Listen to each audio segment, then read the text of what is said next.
Hey there, welcome to another episode of Lakeside. I'm your host, Daniel Stomball, and I'm glad you're here with me today. We're going to have a transformational day today. We're going to take the next few minutes and talk about our identity in Christ. That is who we are in Him and who we are to Him. And this is powerful because identity brings purpose. Let's get started.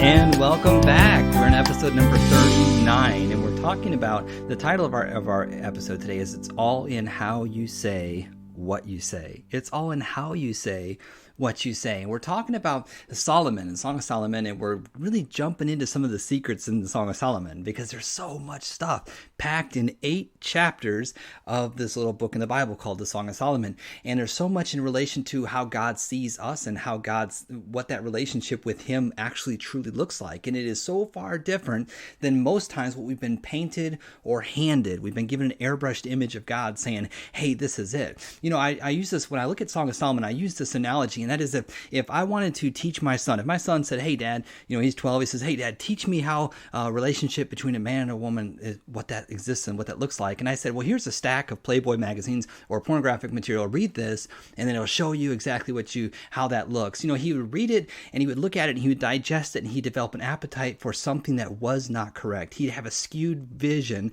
or a version of what an actual relationship between a man and a woman looks like. And in fact, he'd become so interested and so hooked on an airbrushed image that when real relationship came along, it would scare the fire out of him, and he would take a step back and say, this isn't comfortable. I'm going to go retreat back to where I was comfortable, and that was in a world that was fake. It was false. It was airbrushed. And the fact is that God has been handed out to people in an airbrushed version, saying, God is angry with you if you do this. He hates you if you do this. He's mad at you if you do this. And the fact is, God says, whoa, John 3:16. Let me just introduce you to what real relationship is. And people read the Song of Solomon, and as you start to really unpack what God's heart and his nature of his heart for you, it scares people because it shocks us. It's like, whoa, this is what real relationship looks like. Is this relationship with God is not dependent on me? Like this is all was given to me? I don't know how to respond to this. Let me retreat back to my 16 ways to make God happy routine, or my burn myself out trying to please God, trying to summon God's presence into my life. The understanding that this same Spirit that raised Jesus from the dead now dwells within me. Romans 8:11 says that this idea, understanding Romans 5:1, it says we've been given peace with God. The war is over. He's on our side. He brought us to Him. He reconciled us to Himself, and we stand completely in His righteousness. He made us clean, and He keeps us clean. Wait, I don't understand that. And we retreat, and because we don't know, well, what's to stop me from running off and living like a party animal now that I know that I'm clean? Really? Is that really what you want to do? Yeah, I ask people all the time, well, what do you want to do? If I believe what you believe, Daniel, about God's heart for me, then I just go do whatever I wanted to do. I said, you should. What is it you want to do? It gets real quiet. Do you really want to go out and blow your mind on drugs? Well, no. Do you really want to go out and do all this stuff? Well, no. No, because a relationship with Christ, if you understand it, what you understand is that He changed me. The cross changed everything. Like He changed my nature. He changed my wanter. It changed. So when you look at this Song of Solomon chapter 4 is really what we're jumping into. And this is awesome stuff, man. He's just jumping in, and Solomon is describing to her. He's describing things about her that he finds attractive. And he talked about her hair. He talked about her name. He talked about her teeth. And he's demonstrating a whole lot of things. But each time he addresses something, he is healing an inner wound of her heart. And let me just say, the Christian life, to stand up in boldness and confidence with God, doesn't come just because you go through a read your Bible plan in a year.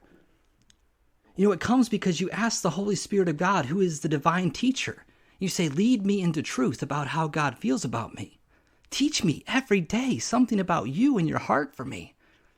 You have to go with the teacher. You've got to let the teacher do his thing. I'm going to set a chapter, okay, from 1 to 1. I'm going to read this one here, and that, okay, well, and you know what? You don't understand anything. You're not going to feel anything about God. Now you're going to get stuff because the Bible is chock full of riches. But if you want to know his heart for you, ask him to show it to you.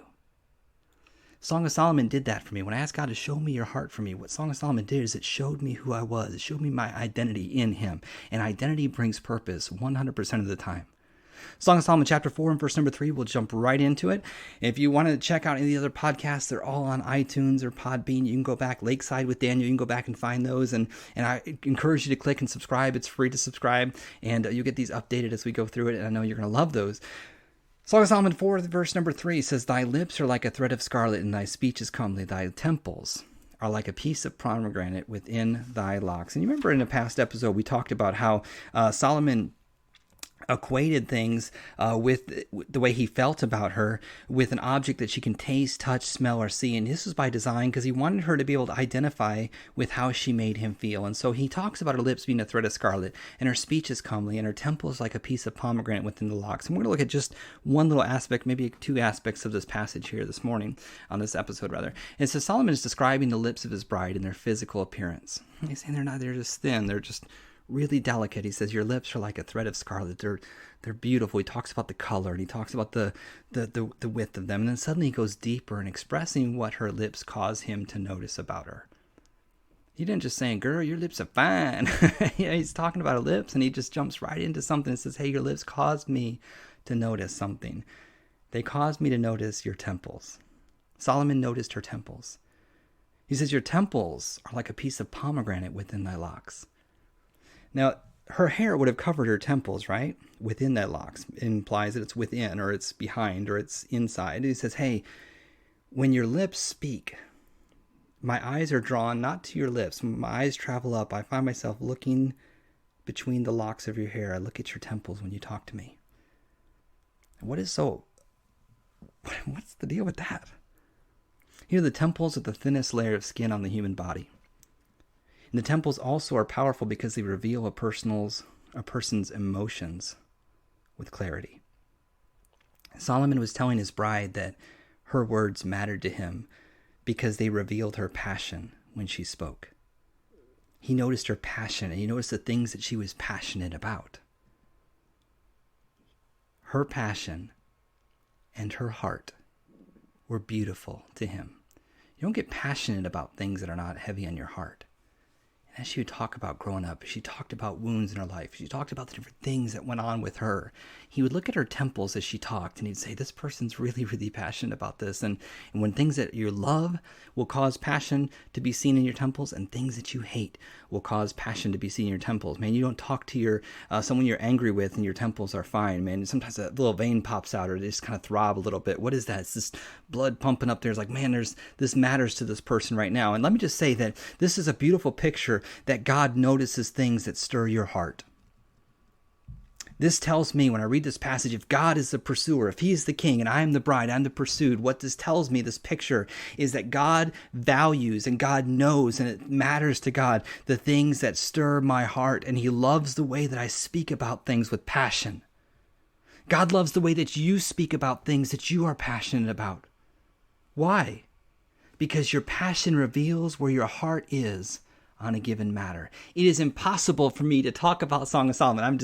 When I'm recording this in the little studio room that I'm using, I got this mirror in front of me, right? And I'm looking in the mirror. As I'm talking right now, I see my temples are kind of throbbing.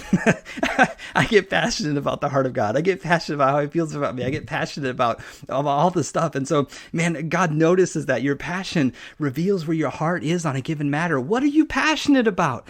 Man, what are you passionate? That cause that stirs you up, man. What is it about you? What is it about your life that you get passionate about? Do you get passionate about your kids? Do you get passionate about what you do for a living? Do you get passionate about where you invest your time? Where do you invest your money in? Do you get passionate about causes or different processes going on in your life? What stirs your passion? What ignites your passion? Never feel bad about expressing your passion for what stirs you to action. And this passion, this passion that's seen in this passage here. It tells me, Daniel, never get ashamed of that. The day comes that I stop getting passionate about helping people find God's heart for them is the day that you could just put a nail in the coffin, if they still nail coffins down. I don't know if they do or not. I'm going to have to do some investigation into that. I think they just sort of close the lid and clip it shut. But what stirs my passion is helping people understand God's heart for them. And I don't ever want to feel bad about that. Do you know that God is aware? He's aware of what stirs you. He's aware of what stirs you. And he loves it. He loves to see your heart. He loves to see your passion, because your passion is proof positive that you have purpose. Your passion is proof positive that you're breathing, that you have a mission, that you have a life. What makes you passionate, what stirs your passion, it matters to God, because God is concerned with your heart. He said people look on the outside appearance, but God said, I always look at the heart. I look at the heart. The heart stirs me. The human heart, what stirs that person, what causes that person to get up? What is your why? Have you heard that question? What is your why? I get up in the morning, I go to work, why? I make money, why? I do this, why? I do this for recreation, why? Why do I read a book? Why do I prefer music over a book? Why do I prefer books over music? Why do I enjoy this type of movie? Why do I enjoy this type of music? Why do I enjoy? What is my why? What stirs your passion? What ignites it? Is it seeing people reach their potential? Does that stir your passion? Maybe it's your family. Your family stirs your passion. You're passionate about your family. You're passionate about your kids. You're passionate about what you do for a living. It's okay. What stirs it? What stirs it? God says, I want you to know, Daniel, I want you to know your passion is beautiful to me. Your passion is a proof that you're alive. Your passion is proof that you have purpose in your life. What is your passion? What stirs your heart when you think about your relationship with a God who notices and is concerned with every detail of your life? What stirs your heart about that? Man, how does that make you feel right now as you're listening to this episode? How does it make you feel to know that God is stirred by your passion in life? God's stirred by it. Why? Because God gave you that passion. He gave you that heartbeat. Man, I know people that are stirred when they think about missions trips, going on missions trips to different third world countries. It stirs their passion. Man, they work a job, 40-hour-a-week job, and they save up their vacation time because they want to go on these missions trips, and they plan for it all year. Like they plan for it. And they know what they're doing, man. They've got it all planned out, and each time they come back, they've already got a plan for the next time, and they know exactly what they're going to do. It stirs their passion. Man, I love that. When I was a youth pastor, I served as a youth pastor about 7 years at a church in Illinois, and I loved that. I loved it, because the teenagers there were just so incredibly hungry to know God. And it wasn't just something that I did. Like this was a passion in my life. And I remember I had a little folder in my desk, and I would open up that folder. In that folder, I kept clippings of different things that happened with young people around the country. I'd read an article in the newspaper, where somebody was hurt or somebody had done something awful as a teenager. I just cut that out and stick it in that folder. And before we had a youth activity, most people would say, well, how can I keep these kids babysat for the day? Or how can I fill up the space of 2 hours? I would look at before we had the youth activity, like we'd plan it all out, right? The games that we're going to play. And we had crazy, wild times with the teens, and I loved it. But before you get ready to have your closing time, where you kind of the afterglow of time with the teens and you speak to their heart, I would flip through that folder as I prepared that time frame. And I would just look at that. Before I taught Sunday school, I'd just look at that and I'd flip through that before I had those kids in front of me. And you'd read those articles and just skim through them and see the pictures of the teens, and you see the headlines that what the teens had done. And this was right on the Columbine had happened, that was in there. And I would just look at it and I would just ask myself the question, where was this kid's voice? Where were the voices in his life? Where was the youth pastor in his kid's life? Did he ever go to church? And if he did go to church, if she went to church, where was the person that had the opportunity to speak something into their life to help them understand God? And I'm not saying they didn't have it, but for me, it was a stirring of my passion. Paul told Timothy, stir up the gifts within you. And that's a physical manual action you have to do within your own heart. You stir that up. And so I would flip to that folder and I'd look at these articles and I'd read this stuff and I'd just be like, man, this is not just a youth activity on a Friday night at the church. This is a chance. Like, this is an opportunity to prevent a headline like this. Because if somebody can find the right perspective of God, if somebody can find their purpose now, is someone can find their identity. If you can find your identity in a youth activity, man, identity brings purpose. And if this is what if you could do this, like if you had one chance to speak into this kid's life, what would you say?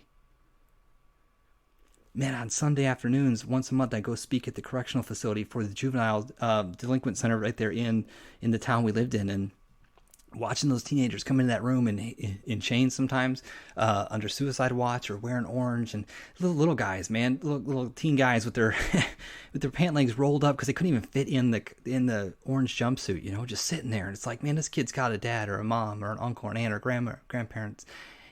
He's got somebody that on the outside that's praying for him. He has to. And if he doesn't, what hope does he have?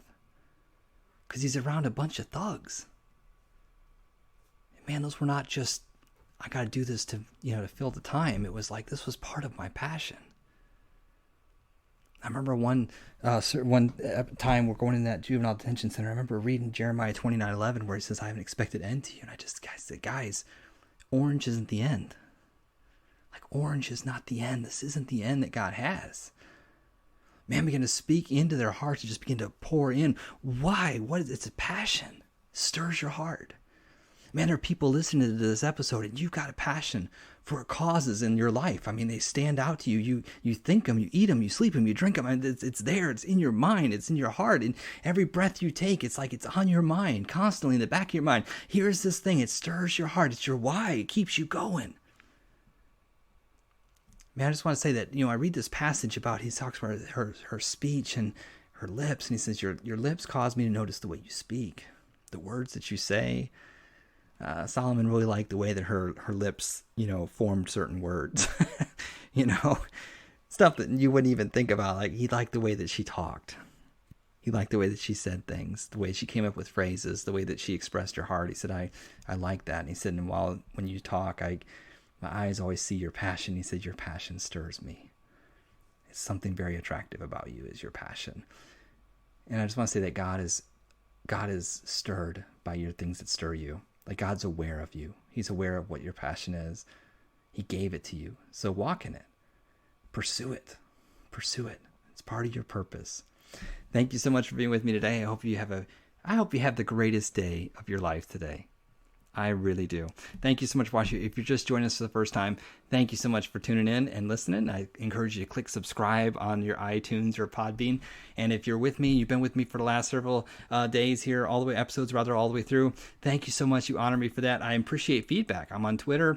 I'm on Instagram, Facebook, all of that. You can find me there. It's usually Daniel Stombaugh or The Man on the Wall on Instagram. I encourage you to find me on there. Find me up, contact me. Let me know what stands out to you. If you have a question about Song of Solomon, I love feedback. You can go to danielstombaugh.com and there's a contact me tab on there. If you have questions, shoot them to me and I'd be more than happy to introduce them or talk about those as we roll through upcoming podcasts. So thank you so much for joining with me today. Have a fantastic day. God bless you, and we will see you next time.